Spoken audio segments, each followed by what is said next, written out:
ഇതൊരു പ്രാണിയുടെ കഥയാണ്. പ്രാണി വയനാടിന്റെ രക്ഷകനാകുന്ന കഥ. അധിനിവേശ സസ്യമായ മഞ്ഞക്കൊന്നകളെ കൊണ്ട് വയനാടൻ കാട് ആകെ നിറഞ്ഞു. കാടിന്റെ സ്വാഭാവികതയെ കൊന്നകൾ വലിഞ്ഞു മുറുക്കി. കാട് നശിച്ചതോടെ വൻതോതിൽ വന്യജീവികൾ നാട്ടിലിറങ്ങി.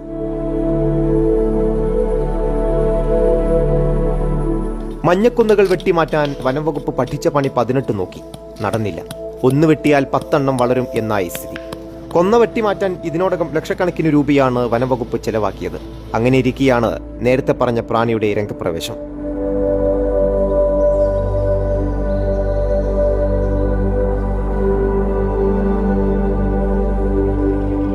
ഐലൻഡ് പിൻഹോൾ ബോറർ എന്നാണ് പേര്.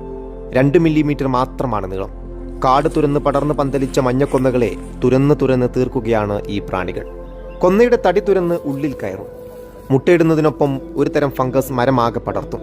ഈ ഫംഗസ് മരത്തെ ആഹാരമാക്കുന്നതോടെ ഉണങ്ങിത്തുടങ്ങും. ലക്ഷക്കണക്കിന് സെന്നമരങ്ങളുണ്ട് മുത്തങ്ങക്കാട്ടിൽ. വയനാട് വന്യജീവി സങ്കേതത്തോട് ചേർന്ന ഭാഗമാണല്ലോ. വളരെ പ്രതീക്ഷയോട് കൂടിയാണ് ഈ പ്രാണിയെ വനംവകുപ്പ് കാണുന്നത്. ഇത്രയധികം മരങ്ങളെ വളരെ പെട്ടെന്ന് തന്നെ നശീകരിക്കാൻ ഈ പ്രാണിയെ കൊണ്ടാകും എന്നുള്ളതാണ് പ്രതീക്ഷ.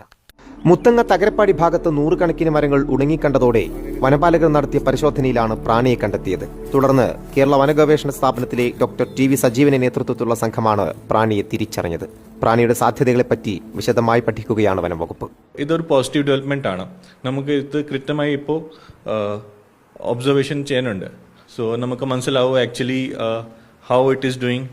പിന്നെ ഫ്യൂച്ചർ ഭാവി കാലയിൽ നമുക്ക് എങ്ങനെ പ്രോട്ടോകോൾ സെറ്റ് ചെയ്യാൻ പറ്റും.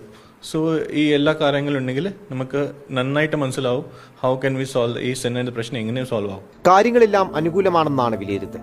അങ്ങനെയെങ്കിൽ വയനാട് വന്യജീവി സങ്കേതത്തിലെ 35% പ്രദേശത്ത് വ്യാപിച്ച മഞ്ഞക്കൊന്നകൾക്ക് അന്ത്യമാകും. 123.86 ചതുരശ്ര കിലോമീറ്റർ വ്യാപ്തിയിൽ തളർന്ന കാടിനെ തിരിച്ചുപിടിക്കാനാകും.